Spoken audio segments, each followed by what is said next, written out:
Bienvenue à tous dans notre exploration du jour. On plonge tête première dans le monde fascinant de la méditation Ah, la méditation. et plus précisément de la pleine conscience.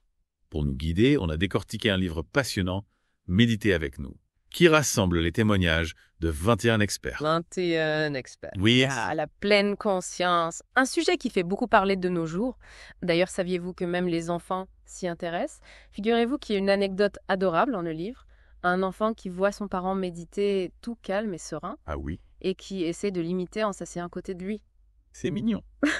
C'est la preuve que la méditation, c'est quelque chose d'intuitif, de naturel en fin de compte. C'est vrai, ça nous rappelle que la méditation n'est pas réservée à une élite, c'est accessible à tous.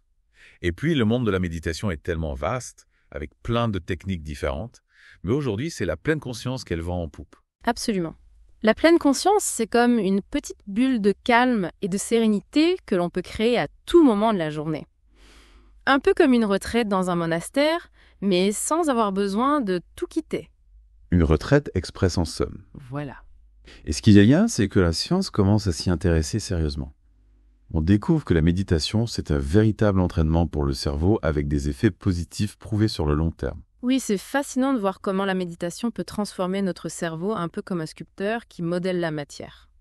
D'ailleurs, c'est grâce à ces recherches scientifiques que la méditation a commencé à être prise au sérieux par le monde médical.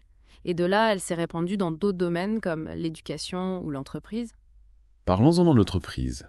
Certains critiquent l'utilisation de la méditation en entreprise, la voyant comme un simple outil pour gérer le stress sans s'attaquer aux vrais problèmes. C'est un peu comme mettre un pansement sur une jambe cassée. Ça ne règle pas le problème de fond. Ah oui, c'est un débat important.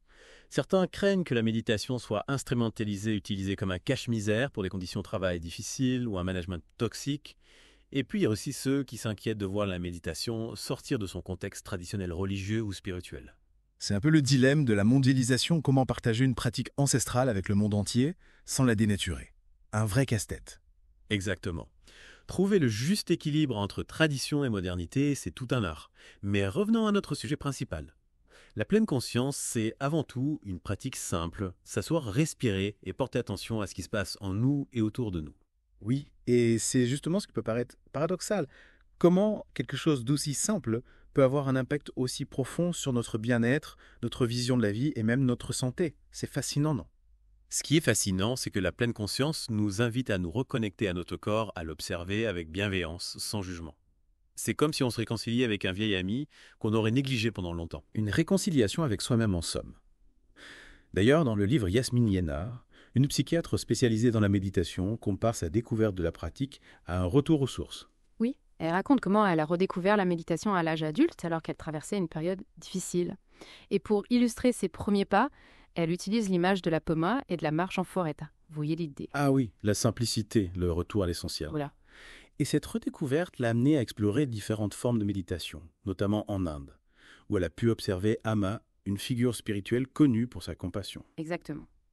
Une expérience marquante qui l'a confrontée à ses propres émotions difficiles, des souvenirs refoulés qui ont refait surface. Un peu comme si la méditation agit comme un miroir qui nous renvoie à nos parts d'ombre, à nos blessures du passé. C'est une image intéressante.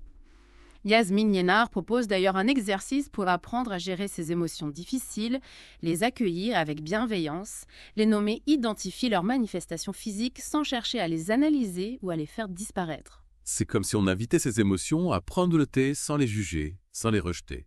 On apprend à cohabiter avec elles plutôt que de les fuir. Exactement. C'est une vision de la méditation qui va bien au-delà de la simple relaxation ou du bien-être. C'est un chemin vers la connaissance de soi, vers la transformation intérieure. Et justement, en parlant de transformation, Gaëtan Cousin, un autre expert du livre, met en garde contre les attentes irréalistes que l'on peut avoir vis-à-vis de la méditation. Il raconte qu'il cherchait à atteindre un état de sérénité absolue à chaque séance, ce qui le conduisait à des déceptions. Oui, il est important de ne pas voir la méditation comme une baguette magique. Ce n'est pas parce qu'on médite 10 minutes par jour qu'on va se transformer en Bouddha du jour au lendemain. On ne s'attend pas à devenir un marathonien après une seule séance de jogging, n'est-ce pas? Tout à fait. La méditation, c'est un cheminement, une pratique qui demande du temps, de la patience et de la persévérance. Et ce cheminement peut parfois nous réserver des surprises. Gaëtan Cousin raconte par exemple qu'il est devenu plus sensible à la laideur de son environnement, après avoir développé sa pratique de la pleine conscience. C'est un peu comme si on enlevait un filtre qui nous protégeait de la réalité brute du monde. Oui, la pleine conscience peut aiguiser nos sens, nous rendre plus conscients de ce qui nous entoure dans ses aspects positifs comme négatifs. C'est comme si on retirait nos lunettes roses et qu'on découvrait le monde tel qu'il est, avec ses imperfections, ses contradictions, sa complexité. Exactement. La pleine conscience ne nous promet pas un monde parfait, mais elle nous donne les outils pour mieux le comprendre, l'accepter et y trouver notre place. Et cette sensibilité accrue peut aussi nous confronter à nos propres émotions négatives.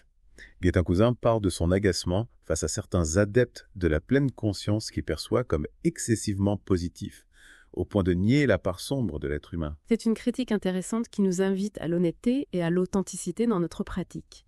La pleine conscience n'est pas une quête de la perfection, mais plutôt un chemin d'acceptation de soi avec ses qualités et ses défauts.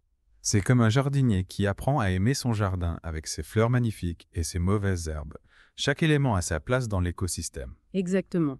L'objectif n'est pas d'éliminer les mauvaises herbes de notre être, mais d'apprendre à les connaître, à les accepter, à les intégrer à notre paysage intérieur. Et cette connaissance de soi peut passer par une exploration de notre relation avec notre corps. Dans le livre Jacques Casterman, un kinésithérapeute passionné de méditation nous parle de sa rencontre avec Graf Durkheim, un maître zen qui l'a initié à la distinction entre le cœur père, le corps physique, et le lacan, le corps vécu. Ah oui, la distinction entre le corps-objet et le corps-sujet, c'est fondamental dans la compréhension de la méditation, selon Graf Durkheim. D'ailleurs, Jacques Casterman raconte une anecdote amusante. Pendant une séance de méditation, il se concentrait sur la détente de ses jambes, mais il ressentait toujours des tensions. Durkheim lui a alors fait remarquer qu'il s'agissait de se détendre dans ses jambes et non pas ses jambes. Subtil, non? Oui, il ne s'agit pas de voir le corps comme une machine à réparer, mais comme une expérience à vivre pleinement dans chaque instant. C'est comme la différence entre regarder un tableau et le peindre soi-même. L'expérience vécue est bien plus riche que la simple observation. Exactement. Et cette distinction entre le corps physique et le corps vécu a permis à Jacques Casterman de vivre une expérience de méditation beaucoup plus profonde et authentique. Et puisqu'on parle d'expérience authentique, Christian Guéhet, un psychiatre du livre, nous parle de l'utilisation de la musique indienne dans sa pratique de la méditation. Il explique que cette musique l'aide à atteindre un état de joie et de sérénité sans même chercher à la comprendre intellectuellement. C'est un exemple intéressant qui montre que la méditation peut s'adapter à nos goûts et à nos sensibilités. La musique devient alors un support pour la méditation, un peu comme un guide qui nous accompagne sur un chemin inconnu. C'est un peu comme se laisser porter par la musique sans chercher à l'analyser ou à la décortiquer. Juste ressentir vibrer, s'abandonner au moment présent. Exactement. La méditation, c'est avant tout une expérience sensorielle et émotionnelle, une ouverture à ce qui est sans jugement ni attente. C'est une invitation à se reconnecter à soi-même, à sa vraie nature, à sa source de joie et de paix intérieure. Et maintenant, après avoir exploré les témoignages inspirants de ces experts, je suis sûre que vous vous demandez, mais comment fait-on concrètement pour méditer? Par où commencer? Ah oui, c'est la grande question. On entend parler de pleine conscience partout, mais on ne sait pas toujours comment s'y prendre. Heureusement, méditer avec nous donne plein de pistes et de conseils pratiques. Exactement. Et si on commençait par démystifier la pleine conscience? En réalité, il s'agit simplement de s'asseoir et de porter attention à ce qui se passe en nous, à nos sensations, nos pensées, nos émotions sans jugement. Un peu comme un explorateur qui découvre un nouveau territoire. D'accord, on explore notre monde intérieur, mais par où commencer cette exploration? La respiration est un excellent point de départ. Observez le flux de l'air qui entre et sort de nos narines, sentir le mouvement de notre ventre. C'est un ancrage simple et accessible à tous. Ah oui, la respiration, c'est notre boussole dans cette exploration intérieure. Et j'ai entendu parler du balayage corporel, le fameux body scan. De quoi s'agit-il exactement? Le body scan, c'est comme une petite promenade à travers notre corps. On part des orteils et on remonte progressivement jusqu'au sommet de la tête en prenant le temps de ressentir chaque partie de notre corps. On devient un peu archéologue de notre propre corps. Et on cherche des trésors cachés. Exactement. On observe les sensations, la chaleur, le froid, les tensions, les picotements sans chercher à les analyser ou à les modifier. On accueille tout ce qui se présente avec bienveillance. C'est comme si on visitait un musée et qu'on admirait chaque œuvre d'art sans porter de jugement. Simplement observer, apprécier, s'émerveiller. Tout à fait. Le body scan nous apprend à habiter pleinement notre corps, à l'apprivoiser, à le respecter. C'est une première étape vers la pleine conscience. Et pour ceux qui ont la bougeotte, il y a la méditation en marchant dont parle Thich Nhat Hanh à marcher. Et méditer en même temps, c'est possible. Absolument. La méditation en marchant, c'est comme transformer une promenade en pèlerinage intérieur. On porte attention à chaque pas, à la sensation de nos pieds sur le sol, au mouvement de notre corps, à notre respiration. C'est comme si on marchait sur un fil en équilibre entre le ciel et la terre. Oui, c'est une belle image. La méditation en marchant nous apprend à être pleinement présent à chaque instant, à transformer des gestes banals en moments de conscience. Et pour ceux qui préfèrent la contemplation, il y a la méditation sur un objet comme une fleur, une bougie ou un mandala. J'imagine qu'il faut choisir un objet qui nous inspire, qui nous attire. Oui, c'est important de choisir un objet qui nous parle, qui nous touche. On le contemple avec attention en observant ses formes, ses couleurs, ses textures. C'est comme si on entrait en dialogue avec l'objet, comme si on cherchait à percer ses secrets. Un peu comme un détective qui examine une pièce à conviction à la recherche d'indices. Exactement. La méditation sur un objet nous aide à calmer notre mental en focalisant notre attention sur un point précis. C'est un excellent exercice de concentration. Et pour les débutants, il y a la méditation guidée qui peut être rassurante. C'est comme avoir un coach qui nous accompagne dans notre pratique. Oui, la méditation guidée, c'est comme une randonnée avec un guide expérimenté. On suit les instructions, on se laisse guider par la voix et on profite du paysage intérieur qui se dévoile à nous. Et on peut trouver des méditations guidées un peu partout sur Internet, sur des applications dans des livres. C'est comme avoir un buffet de méditation à disposition. Exactement. Il y en a pour tous les goûts et pour tous les niveaux. D'ailleurs, le livre Méditer avec nous propose un CD avec des méditations guidées réalisées par les experts qui ont contribué à l'ouvrage. Génial. On peut donc s'entraîner avec les meilleurs coachs. Et pour ceux qui ont déjà une pratique régulière, il y a des formes de méditation plus avancées, comme la méditation Vipassana ou la méditation Zen. Oui, ces formes de méditation demandent un engagement plus important, une discipline, une pratique régulière. C'est comme passer du jogging au marathon. Il faut donc s'entraîner progressivement sans brûler les étapes. L'important, c'est de trouver une pratique qui nous convient et que l'on peut intégrer à notre quotidien sans que cela devienne une corvée. Tout à fait. La méditation doit être un plaisir, une source de bien-être, pas une obligation. Et justement, parlons des bienfaits. Quels sont les effets positifs que l'on peut attendre d'une pratique régulière de la méditation ? La méditation, c'est comme un couteau suisse pour le bien-être. Elle a des effets positifs sur le plan mental, émotionnel, physique et même spirituel.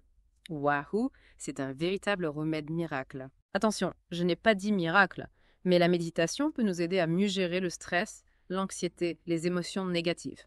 Elle peut aussi améliorer la concentration, la clarté mentale, la mémoire, la créativité. C'est comme si on donnait un bon coup de nettoyage à notre cerveau, on fait le tri, on range, on met de l'ordre. Exactement. Et sur le plan émotionnel, la méditation vous apprend à accueillir nos émotions, les observer, sans jugement, à développer la compassion et la bienveillance envers nous-mêmes et envers les autres. On devient un peu comme un dompteur d'émotions. On apprend à les apprivoiser, à les canaliser, à les utiliser à bon escient. C'est une belle image. Et sur le plan physique, la méditation peut améliorer le sommeil, réduire la tension artérielle, renforcer le système immunitaire. C'est comme si on donnait à notre corps les outils pour se réparer, se régénérer, se renforcer. Et enfin, sur le plan spirituel, la méditation peut nous aider à nous connecter à notre essence profonde, à développer un sentiment de paix intérieure et de connexion à quelque chose de plus grand que nous-mêmes. C'est comme si on ouvrait une fenêtre sur un horizon infini. On découvre une dimension nouvelle de notre être, une connexion à l'univers, au sacré, à la vie. C'est une belle façon de le dire. Mais attention, il est important de rappeler que la méditation n'est pas une solution miracle. Ce n'est pas parce qu'on médite qu'on ne va plus jamais avoir de problèmes de stress, d'émotions négatives. C'est comme un apprentissage, un entraînement, une discipline. Il faut être patient, persévérant, bienveillant envers soi-même. Exactement. La méditation est un cheminement, pas une destination. Et pour ceux qui veulent se lancer, combien de temps faut-il méditer chaque jour? Y a-t-il une durée idéale? Il n'y a pas de durée idéale. L'important, c'est de trouver un rythme qui nous convient et que l'on peut tenir sur la durée. On peut commencer par quelques minutes par jour et augmenter progressivement la durée au fur et à mesure que l'on se sent plus à l'aise. C'est comme un muscle que l'on entraîne progressivement sans chercher à forcer. Tout à fait. L'important, c'est la régularité, la constance, la persévérance. Et à quel moment de la journée est-il préférable de méditer? Le matin, le soir, à midi? Là encore, il n'y a pas de règle absolue. Le mieux, c'est de trouver un moment où l'on peut se retirer au calme sans être dérangé. Certains préfèrent méditer le matin au réveil pour commencer la journée du bon pied. D'autres préfèrent méditer le soir avant de se coucher pour se détendre et favoriser un sommeil réparateur. D'autres encore préfèrent méditer pendant la pause déjeuner pour se ressourcer et retrouver de l'énergie. C'est comme un rendez-vous avec soi-même, un moment privilégié que l'on s'accorde pour se reconnecter à son être profond. Exactement. L'important, c'est de créer un rituel, une habitude qui nous permette de cultiver la pleine conscience au quotidien. Et où est-il préférable de méditer chez soi dans la nature, dans un centre de méditation? On peut méditer n'importe où à condition de pouvoir se retirer au calme sans être dérangé. Certains préfèrent méditer chez eux dans un endroit dédié à la méditation comme un coin de leur chambre ou un bureau. D'autres préfèrent méditer dans la nature, dans un parc en forêt, au bord de la mer. D'autres encore préfèrent méditer dans un centre de méditation où ils peuvent bénéficier d'un environnement propice à la pratique et des conseils d'un instructeur. C'est comme choisir le décor de notre voyage intérieur. Certains préfèrent la montagne, d'autres la mer, d'autres encore la forêt. L'important, c'est de se sentir bien dans l'endroit qu'on a choisi. Tout à fait. Et pour méditer, quelle est la posture idéale, assis, allongé, debout? Ah oui, la posture, c'est important. On voit souvent des images de gens assis en tailleur, les yeux fermés, l'air très concentrés. Faut-il absolument méditer dans cette position? Pas nécessairement. La posture la plus courante pour la méditation est la posture assise, le dos droit, les épaules relâchées, les mains posées sur les genoux ou dans le giron. Mais si on a des difficultés à rester assis, on peut aussi méditer en position allongée ou même en marchant. Donc pas besoin de se transformer en statue de Bouddha pour méditer. L'important, c'est d'être à l'aise, de trouver une posture qui nous permette de nous concentrer sans tension ni douleur. Exactement. Et puis, il faut savoir que pendant la méditation, notre esprit a tendance à vagabonder. C'est normal, c'est humain. Oui, on se dit qu'on va méditer, se concentrer sur sa respiration et puis hop, voilà qu'on pense aux courses, au travail, aux vacances. C'est inévitable. Notre esprit est comme un petit singe qui saute de branche en branche. Le but de la méditation n'est pas de faire le vide dans notre esprit, mais d'apprendre à observer nos pensées sans jugement, à les laisser passer comme des nuages dans le ciel. Donc quand on s'aperçoit qu'on pense à autre chose, on ne se flagelle pas, on ne se juge pas. On ramène simplement notre attention sur notre objet de méditation, comme la respiration, les sensations corporelles, un mantra ou tout autre objet que l'on a choisi. Tout à fait. C'est comme si on promenait un chien et qu'il tirait sur sa laisse pour partir dans tous les sens. On le ramène gentiment sur le droit chemin, sans le gronder ni le punir. Et si on ressent de l'impatience, de la frustration ou une autre émotion négative pendant la méditation, on fait quoi? On essaie de la chasser. Non, surtout pas. On l'accueille, on l'observe, on la laisse passer. La méditation, c'est un apprentissage de l'acceptation de la bienveillance envers soi-même. C'est comme si on accueillait un invité surprise, même si on n'est pas vraiment préparé. On lui offre un thé, on discute un peu et puis il repart. Exactement. Et avec la pratique, on devient de plus en plus habile à gérer ses émotions, à les laisser passer sans qu'elles nous perturbent.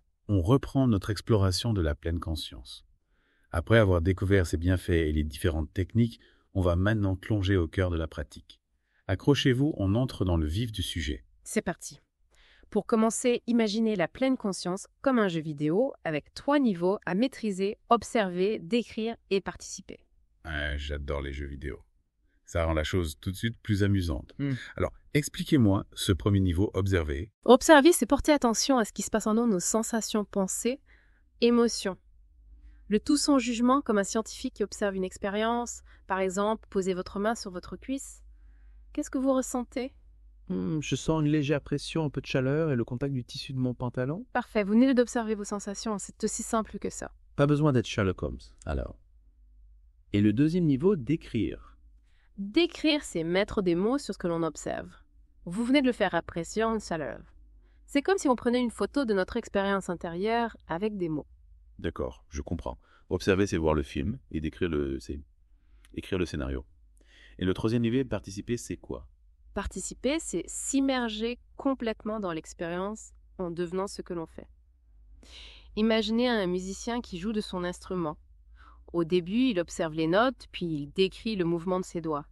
Mais à un moment, il ne fait plus qu'un avec la musique. Il devient la musique. C'est comme un danseur qui se laisse emporter par la mélodie, ou un peintre qui s'absorbe dans son tableau. Exactement. C'est un état de fluidité, de concentration, d'harmonie. On perd la notion du temps et de soi-même. Waouh, ça a l'air incroyable.